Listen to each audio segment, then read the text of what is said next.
Israel, Lidar Zloof, Yossi Zloof, and Dan Gorfung.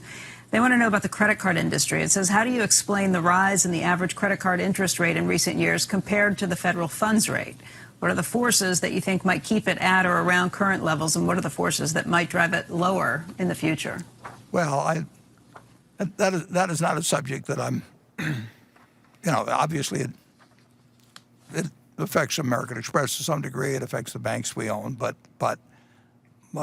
interest rates on credit cards respond to competition, obviously, to loss potential, which obviously has gone up significantly in the last few months, although it's gone down perhaps from some other periods you can pick in the past. But I don't really have much I can bring to the party on that question. We are not in the, well, that isn't true. Our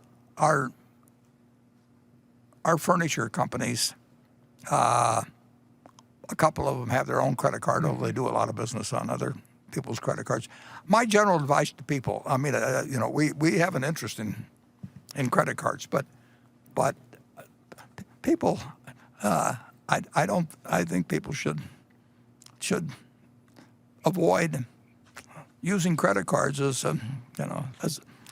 a piggy bank to be raided. I had a woman come to see me here not long ago, and she'd come on some money, and not very much, but it was a lot to her. And she's a friend of mine, and she said, "What should I do with it?"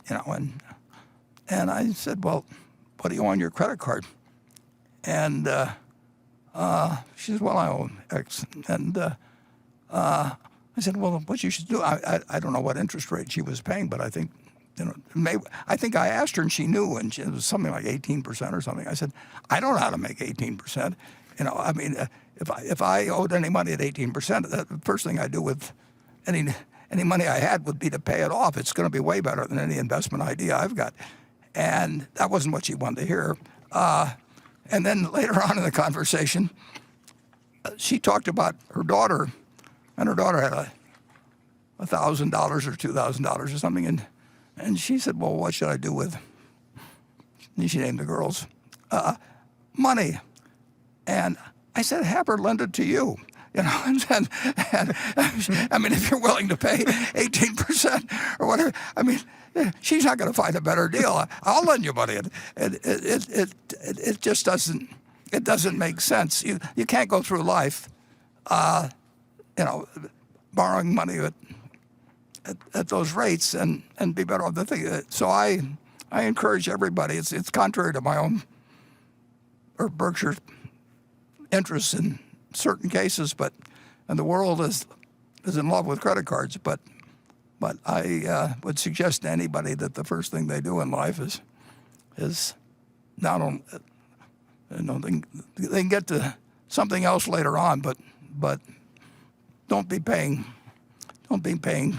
even 12% to anybody. I mean, it's pay that off, and if they're really a good credit and they don't want to do it, come and see me personally. I'll lend you the money at that rate. Greg, what do you tell your children? No, same advice. Excellent advice. No,